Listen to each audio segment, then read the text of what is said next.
इसी रतलाम के अंदर अब ये हमारी हवाई पट्टी थोड़ी छोटी पड़ती है, जेट विमान नहीं उतरते हैं, कई सारे उद्योगपतियों को भी दिक्कत आएगी, कि लोगों को भी कष्ट होगा। लेकिन मुझे इस बात की प्रसन्नता है, आज यही घोषणा करता हूं, आने वाले समय में हमारे इस रतलाम जिले को भी बड़ी हवाई पट्टी बनाने की यहीं से घोषणा करता हूं, ताकि जेट विमान भी यहां से उड़ करके अपने अपने सभी प्रकार के व्यवसाय की जो लोग हैं या किसी प्रकार की जरूरत हो, जेट विमान की सौगात यहाँ मिलेगी।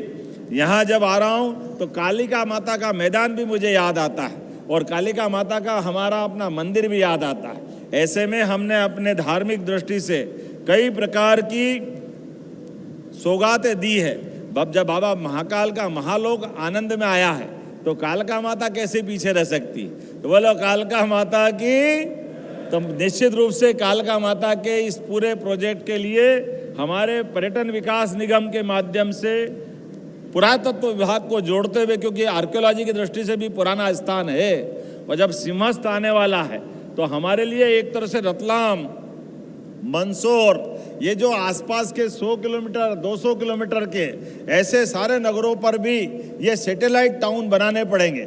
सैटेलाइट टाउन के आधार पर रतलाम में हमने कालिका माता सहित बाकी भी बहुत सारी सुविधा और सौगात देने का निर्णय किया है। रतलाम के अंदर जब इसी ग्राउंड के अंदर ये भी स्टेडियम है और स्टेडियम में विकास की संभावना के लिए 12.5 करोड़ की लागत से हॉकी का एस्ट्रो टर्फ भी बनाया जाएगा। ये घोषणा भी मैं यही करता हूँ, भविष्य में खेलने के लिए हॉकी का एस्ट्रो टर्फ मिले और इसी स्टेडियम में इसी स्थान पर बाकी विकास के लिए 5 करोड़ की राशि देते हुए मैदान भी जैसा था वैसा बनाएंगे और बदले में और भी विकास के कई काम जो होगा वहाँ ये करने की मैं घोषणा करता हूँ।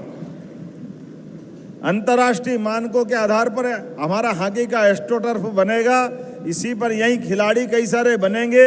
मुझे बताया गया है एमएसएमई विभाग के द्वारा भी नवकरणीय ऊर्जा को लेकर के सब्सिडी देने की बात भी आई।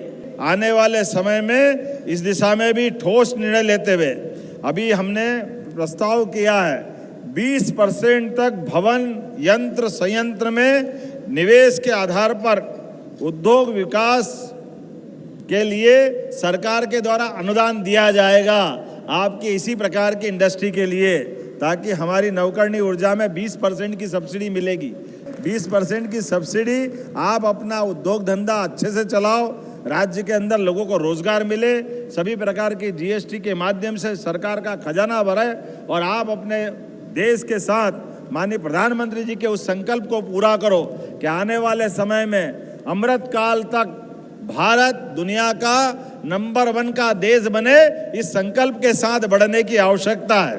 बहुत सारी बातें हैं, आपने कहा समस्त करों के लिए हमारे लिए संपत्ति कर की ऐसी कई उलझनें हैं जो उद्योगपतियों को सहन करना पड़ती है। हमने कहा कि युक्त करते हुए इन सारे मामलों में भी आप अपना काम चालू करो, ये सरकार की उलझनें हैं, सरकार हल करेगी। निश्चित रूप से मदद करने की मैं घोषणा करता हूँ। यहाँ का जो निवेश क्षेत्र है वहाँ 6-7 पंचायतें हैं, तो पंचायत वालों कह रहे हमारे पास भी विकास के लिए कुछ दीजिए। तो हमने कहा आपके लिए भी हमारी परमात्मा की दया से भावना है कि जो पंचायतें अपनी भूमि उपलब्ध कराती है तो उनके विकास के लिए भी राशि देना चाहिए। मैं प्रति पंचायत 50 लाख रुपया इसी साल और इसी समय से उनको देने की घोषणा करता हूं, ताकि पंचायतें भी अपना विकास करें और औद्योगिक क्षेत्र में भी विकास हो।